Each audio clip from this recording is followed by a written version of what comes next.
So see, they're lying to us.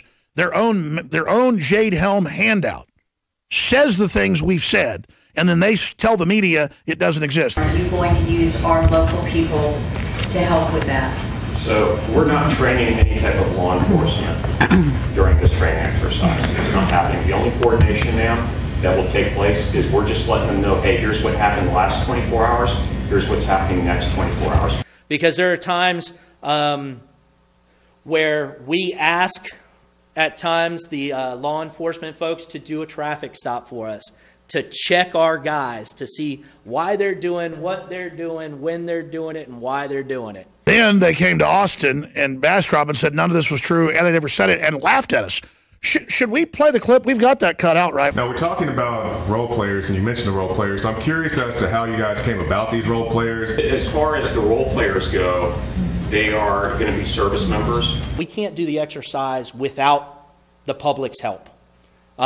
Things that we look for from that perspective is we look for people that are willing to be a role player. The colonel, with this guy behind him, puppeting him, says, no, we're not going to be in the town.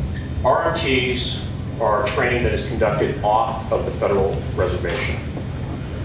It's done on private property. And how will we know that it's special military officer in town to be trained, or will we know?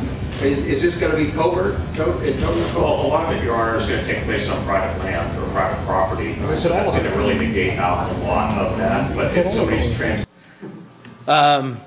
and they may be driving civilian vehicles throughout the area.